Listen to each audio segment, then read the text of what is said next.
একই দিন কেউ রোজা পালন, কেউ ঈদ উদযাপন করেন। এই ভিন্নতা সঠিক নয় বলে মত দিয়েছেন জাতীয় মসজিদ বায়তুল মোকাররমের খতিব মাওলানা আব্দুল মালেক। সকালে রাজধানীর ইঞ্জিনিয়ার্স ইনস্টিটিউশনে বিশ্বব্যাপী একদিনে রোজা ও ঈদ পালনের দাবির ভ্রান্তি নিরসন নিয়ে এক সেমিনারে তিনি কথা বলেন। বিস্তারিত মোহাম্মদ সোহাগ বিশ্বাসের রিপোর্টে। শনিবার রাজধানীর ইঞ্জিনিয়ার্স ইনস্টিটিউশন বাংলাদেশ মিলনায়তনে দারুস সুন্নাহ ফাউন্ডেশন বাংলাদেশ আয়োজিত রোজা ও ঈদ বিশ্বব্যাপী একই দিনে পালনের দাবির বাস্তব নিরসন ও শরিয়া বিশ্লেষণ শীর্ষক জাতীয় এই সেমিনার সারা বিশ্বে অংশ নেন দেশে বরেণ্য ওলামায়ে কেরামগণ। তারা বলেন, মানুষকে বিভ্রান্ত করতেই এটি করা হয়েছে। আমরা কি করতেছি? ঈদের দিন রোজা রাখতেছি, ঈদের দিন ঈদ করতেছি না। তোমরা আরেকটা হাদিসের উল্টা করতেছো। আল ফিতরু ইয়াওমা ইফতিরুন ওয়াল হাজা ইয়াওমা তুযাহুন ওয়াস সাওমু ইয়াওমা ইয়াসুমুন। এই হাদিসে বলতেছেন তুমি একা রোজা ঈদ এগুলি একা ইবাদত দাও, এটা সবাই যখন থাকে তখন করবা। সবাই ঈদ করতেছে না, তোমরা ঈদ করতেছো। সবাই কুরবানি করতেছো, তোমরা ঈদ কুরবানি করতেছো। এইটা তো তোমরা হাদিসের উল্টা করতেছো, বলতেছো আমাদের।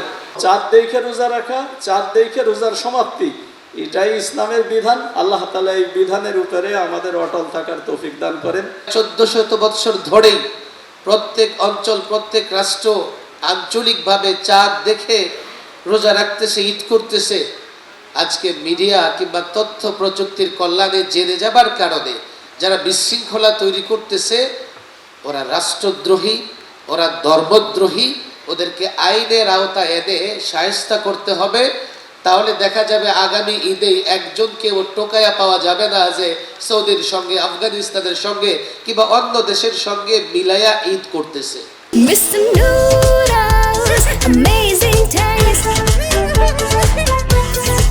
সেমিনারে অংশ নিয়ে জাতীয় মসজিদ বায়তুল মোকাররমের খতিব মুফতি মোহাম্মদ আব্দুল মালেক বলেছেন, একই তারিখে সারা বিশ্বে রোজা ও ঈদ পালনের দাবি দলীয় ভিত্তিক নয় এবং কার্যক্ষেত্রে এর বাস্তবতাও অসম্ভব। দূরবর্তী অনেক দূরের এলাকার চাঁদ দেখা সাহাবায়ে কেরামের সামনে এসেছে, কিন্তু ওনারা গ্রহণ করেন নাই এবং বলেছেন নবীজির নির্দেশ আমাদের প্রতি এটাই। দুনিয়ার এক কোণা থেকে আরেক কোণা পর্যন্ত সব জায়গাটা প্রযোজ্য হবে, সবার জন্য মানা ফরজ হবে, এমন কথা কোনো ইমাম বলেন। তিনি বলেন, ইসলামী শরিয়াতে চন্দ্রমাস শুরুর মানদণ্ড হল হেলাল দেখা কিংবা হেলালের সাক্ষ্য, অন্যথায় মাস 30 দিন পূর্ণ করা। এ মানদণ্ড বাদ দিয়ে অমাবস্যা থেকে মাস শুরু করা শরীয়ত পরিবর্তন এবং নিজ খেয়াল খুশি মোতাবেক নতুন শরীয়ত প্রবর্তন করার শামিল। ওমর রাদিয়াল্লাহু আনহু বলেন, মিনাল ওয়াদাহি ইলাল ওয়াদাহি, হেলাল থেকে হেলাল, হেলাল থেকে হেলাল।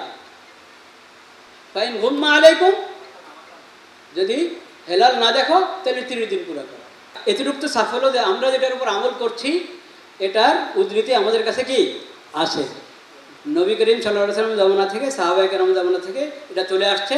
শুধু মূল যেটা দেখার বিষয় ছিল যে অনেক দূরের দেখা যদি ওই সময় পরে আসতো আর এখন আমরা নগদ পেয়ে যাচ্ছি, এটা গ্রহণ করবো কি করবো না, সেই ব্যাপারে সাহাবায়ে কেরামের ফয়সালা হলো তোমরা তোমাদের রুয়তের উপর আমল করো, তোমাদের দেখার উপর আমল করো।